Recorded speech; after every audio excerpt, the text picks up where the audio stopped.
Top Gun Show.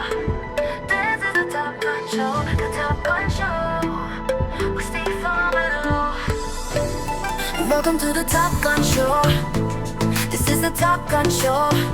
The Top Gun Show with Steve Farmer. Well, welcome to the Top Gun Show, where I bring you new providers, new technologies, and introduce you to the best professionals in the industry, all so you can make informed decisions.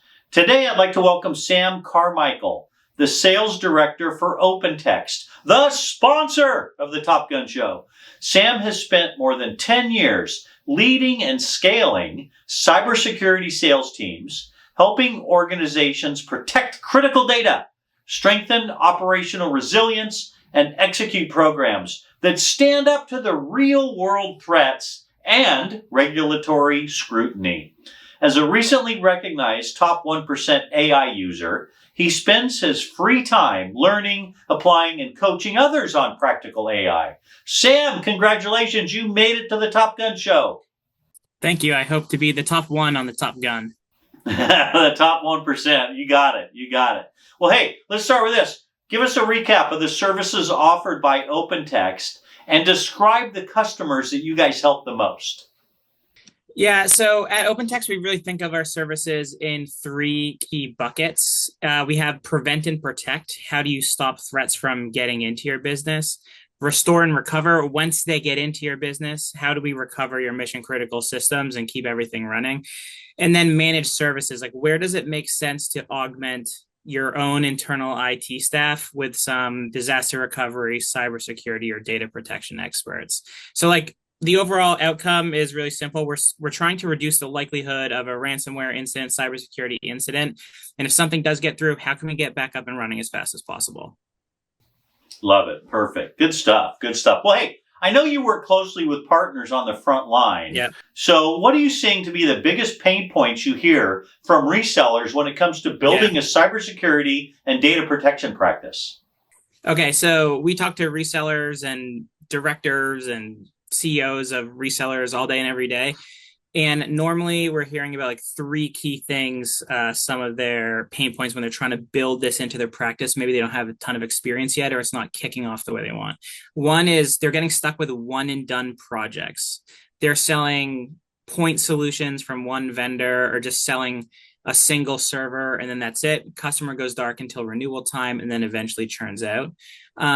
They're facing thin margins, even on new sale, 20%, 30% standard across some cybersecurity and data protection vendors. We're trying to flip the script on that, give really healthy partner margin up front.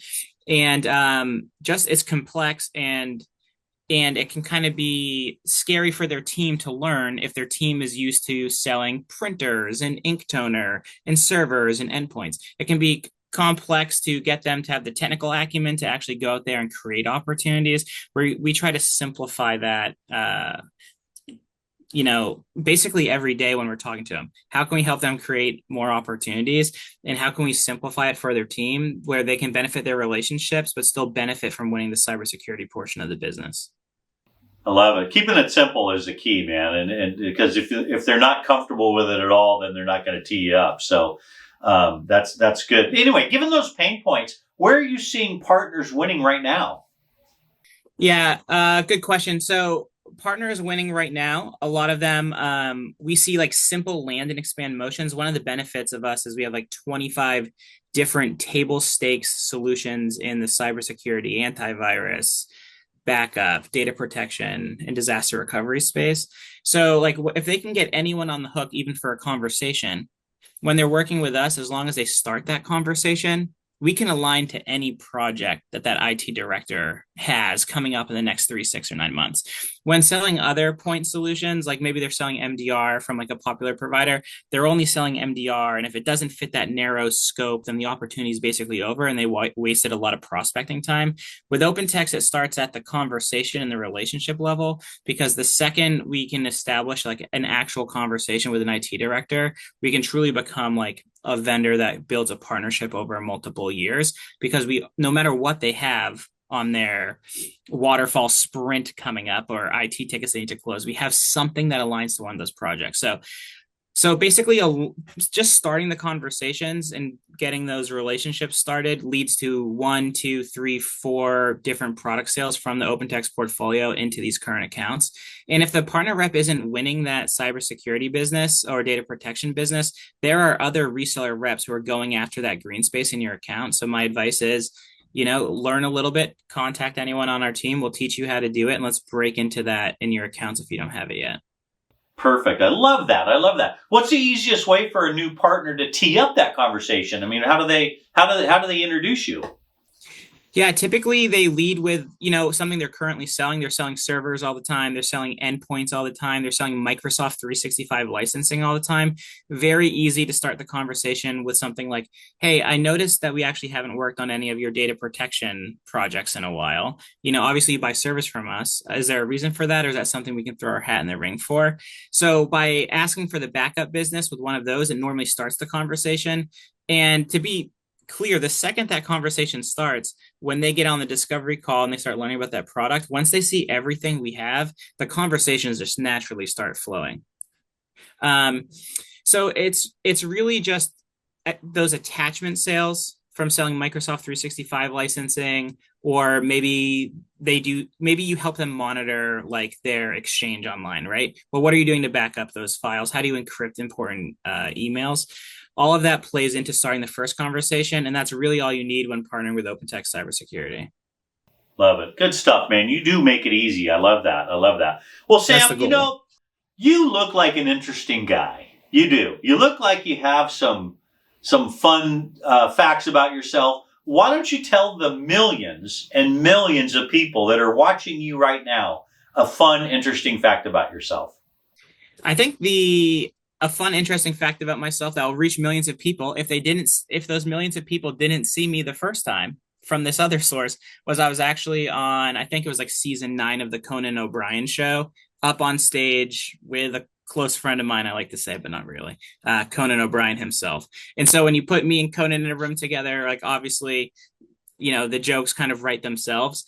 But that was a really unique experience, and it was a good part of one of my recent trips out to California. Wait, you were interviewed on the Conan O'Brien show?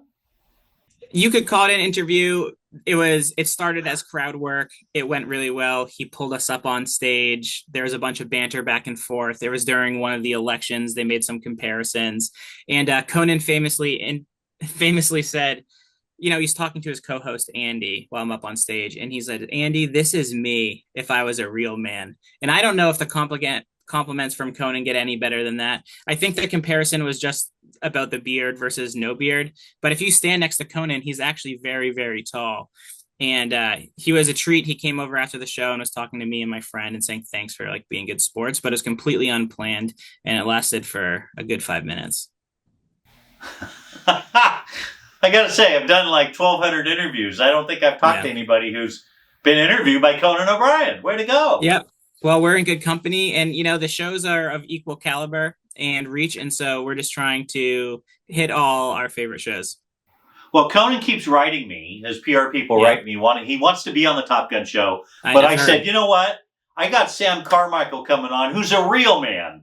He's you, Conan, if you were a real man. So I love that. Good stuff, man. Good stuff. Appreciate that. Well, hey, Sam, I know you're a busy guy. I know you're doing great things at OpenText.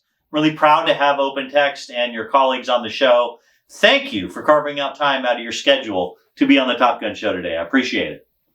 Hey, I had a good time. It was great talking to you. You too as well. Thank you for watching, everybody.